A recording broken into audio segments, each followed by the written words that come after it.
I changed a couple settings around, and I'm going to see how this turns out. Please, guys, if you guys tune in, I need you guys' input about how everything sounds and how everything looks. I need it to find out if everything's set up correctly. So if you guys can hear me, please comment. I'm just trying to get everything situated right now.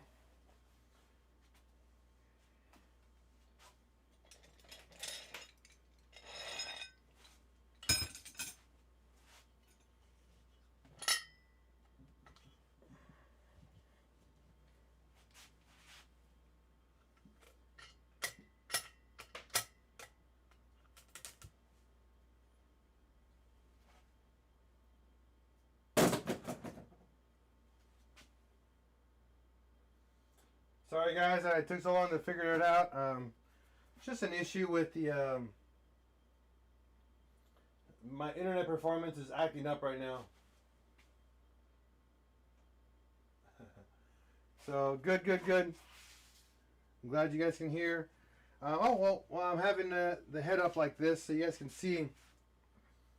I'm just gonna make a mess in oil, but it's fine. So you guys can see the chamber here, where the heads sit, or where the valves sit, and you guys can see when one of your valves goes in, like that. This is the seating place. This is the valve seat. So whenever you guys do, let's see here if I can. Here we go. So the combustion chamber, works like that, and these guys have a special little spot right here. This is what we call a valve seat, this outer portion. This has to be grinded down because, again, the head's going to be doing this thousands and thousands and thousands of times in its lifetime, and keep going in and out, hitting it hard. Eventually, these valves are going to wear out. They're going to have a little bit of wear. Same with the seat. They're going to have a little bit of wear. So what you want to do is take it to your machine shop. They're going to machine these down nicely, just a little bit. So when you get those lapped, or you get replacement new ones, they will sit like they're brand new and they're new snuggy home, and they'll hold compression better, number one. So that's going to give you better fuel economy, less burning oil, because oil can seep down from the top or go the other way if it's passing through your piston rings. Everything can be pretty much improved overall performance. It gets improved. Just general quality of life is just overall improved just by fixing your valve seats and either lapping or installing new valves.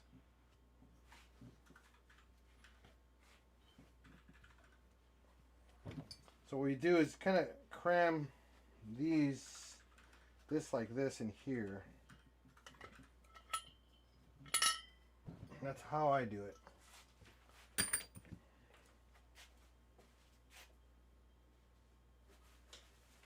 Thank you, George. Thank you so much. You don't understand, buddy.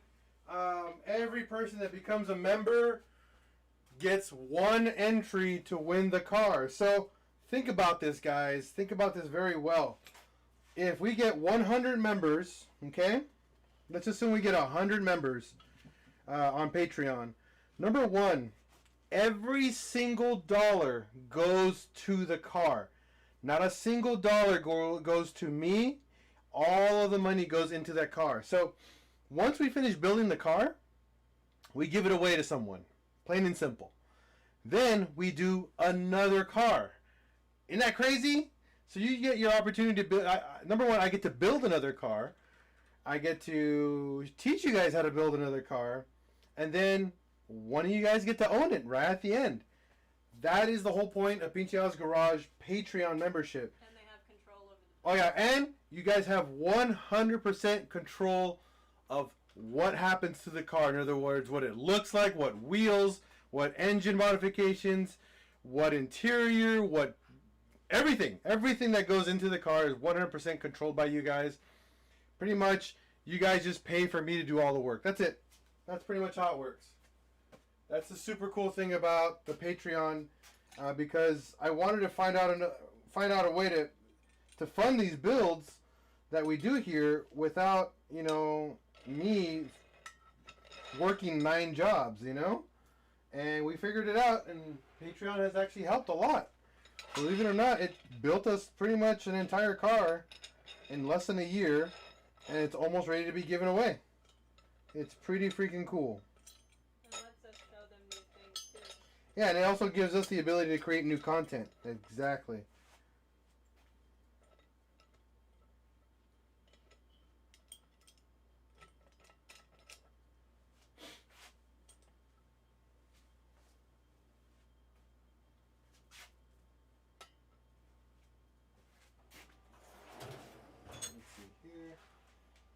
My 10 out. Where's my 10 millimeter? It's somewhere around here.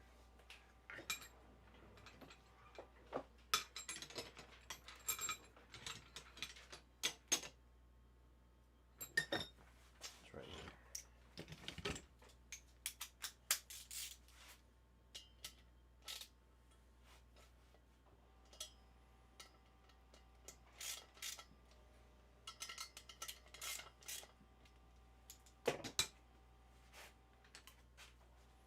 So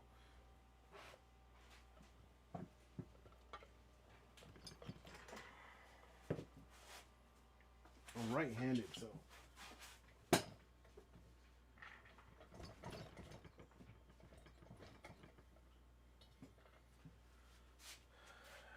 I didn't put my strap down, so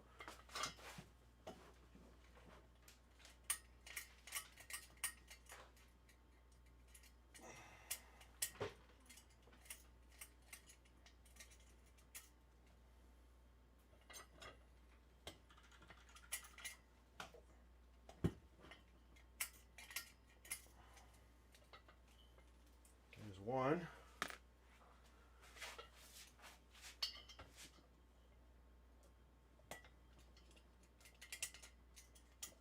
There we go.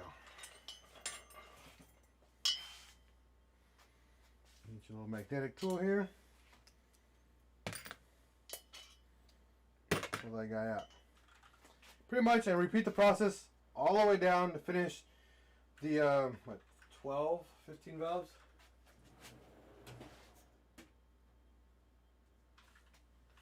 Oh, would I be willing to do another AFP? Guess what? Yeah, again, you're new. You don't know that. You don't know what we have here, do you? What do you think that's over there, George? Got another VR6 right there. And the block's over here on the other side. We put it on the side right now. But yeah, we have another AFP 12 valve that we're going to be doing. And we're going to convert it. We're going to have an OBD1 manifold that we're going to convert to OBD2. So that's going to be pretty cool. Just so you know. So yeah, we're going to be doing that.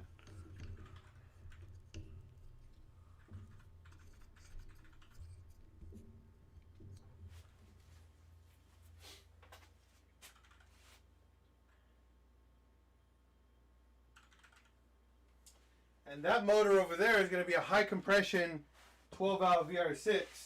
We're going to try to make 220 to 240 horsepower all motor only, because that's going to be built for competition, and we want to compete for doing track days at the actual track. So that's what that engine is there for. So yep, that's another motor we have building currently. Once this car is actually done. The other VR6 that we just finished building is actually not for me or for this car. It's actually for Luis. You guys got to give a big shout out to him, Luis, because he's the one who invested an entire pretty much build for his car, and he let me build it for him. So we can actually have more content on the channel, VR6 stuff, you know? So, right now, I would probably, again, give a big shout out to Patreon Luis for, again, sponsoring the current build. You too, Pasky. Have yourself a wonderful night, girl.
That's very cool, man. Yeah, dude. Thank you. I mean, that's pretty much what this entire Patreon, all our Patreon content, in other words, our VR6 content, is only possible because of Patreon. Just so you guys know, all that content is exclusive for them because they're the ones funding it, and I'm gonna give them a car. You know.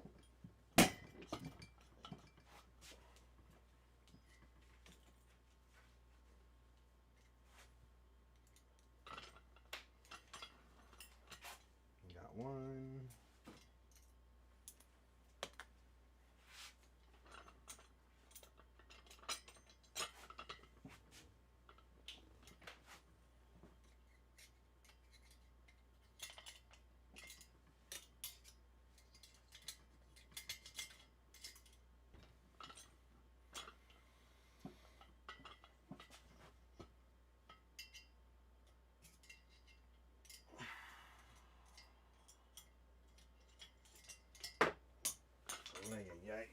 They suck. I hate doing these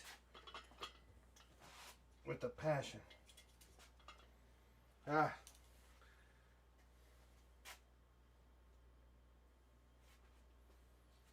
Well, I'm gonna cut this one short because I need to bring another table out, and pretty much just to show you guys the way that it works.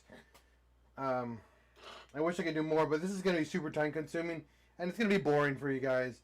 But pretty much, it's very simple. You use this arm, you use these brackets, you push down on it. Make sure you have something in the chamber where the valve is located, and you push down. You hear like almost a popping noise because the keeper's coming out of the retainer, and you use a little magnetic tool and you grab them out, and that's it. And you just keep going one at a time. I'm going to show you guys how they sit. Actually, this is actually really cool. So I'll show you guys how they sit in here, so you guys can see exactly how they work. So here's your valve. Spring goes in first, then a retainer, and then your keepers. Now these keepers are grooved and they're tapered. So they're only supposed to go in one way, just like that. You see that? Now, you can possibly fit... No, you can't. If you put the retainers upside down, you won't be able to put the spring all the way in, and this pretty much won't lock itself. You guys can see, I mean, it's locked. I can't move the spring out of here. That's the whole purpose of these guys. When you get into really high performance applications, the retainers are even thicker, and the keepers are actually more simple in design, versus them being like a triple groove like this guy, where you can count the grooves 1, 2, 3. There's 3 grooves right there. They're single grooved. A lot of those really high horsepower, really expensive valves, they're single groove, and you got to remember when you do those, you have to buy the matching keepers for them and the matching retainer. You can't just go buy these and expect one of these to hold it in place, but they don't. They're designed very differently to mate up on your engine differently. So keep that in mind. It is a big factor when you guys are building engines. I would definitely recommend, if you guys are going to be doing your own engine yourself, do a lot of research on your brand of valves. My preferred brand of valves that I use pretty much religiously is SuperTech. I love SuperTech valves. Very, very good stuff. Really good price. And they do a really, really good job of holding in the heat and holding pretty much boost to days. I mean, they don't blink an eye on how much power I put in my block. They just keep going. And that goes for intake and the exhaust side. Okay, guys? Ooh, excuse me. Ooh. All right, so besides that, I think we're going to call it a night. There's really not much more we can do tonight or teach you tonight. This was actually pretty much supposed to be a really short segment. Just showing you guys the generic stuff that's going on here, which is taking apart the valves, which I showed you 3 of them. Four. I pulled out 4. I got to pull the rest of them out tonight, but you guys don't need to watch that again. So thank you guys for tuning in. Have a wonderful night. If you guys are not Patreon members, go to patreon.com and look up PincheAls Garage.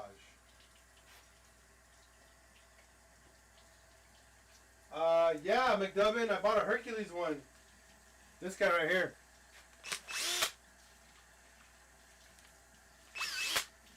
This thing's legit. I have the 5-hour battery on it, and this is a Harbor Freight drill. I literally had this drill on max speed because I use this to do the the shaved engine bay in the Jetta, and we use the cup wire wheel and the standard wire wheel, and I had it on the entire time like this, full speed, for hours, and it never overheated, and it never actually started like making weird smells out of it. Usually a really good brushless drill will start making a lot of smoke out of here. Now this sucker, very good drill for the first 2 weeks of ownership. I've already torture tested, and it's been a champ. I love this drill. Yep, Harbor Freight.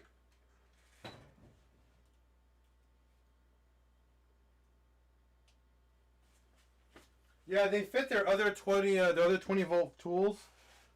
Pretty much Harbor Freight is copying like every other company.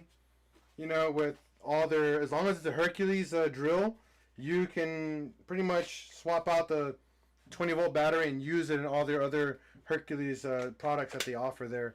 I'm gonna pick up the little impact gun, a little impact drill, since I already got the batteries and the drill and the charger. I think the impact drill is like 50 or 60 bucks. I'm gonna pick that up to do some light, not an impact gun, but an impact drill. So there's a difference, guys. The impact drill is the same as a normal drill, but it has like a torque rating of like 20 or 30 pounds. I don't need anything very super heavy torque. I just need it so I can take off stuff and do it in seconds versus minutes.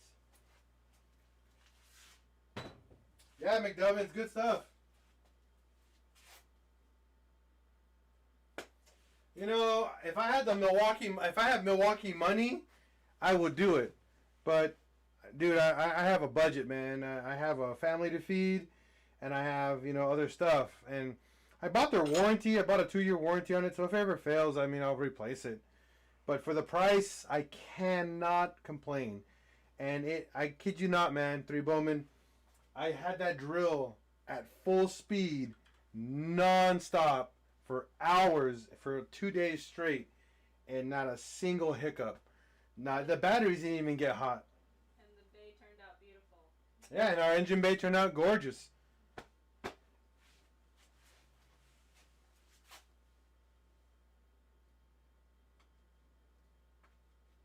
Definitely, man.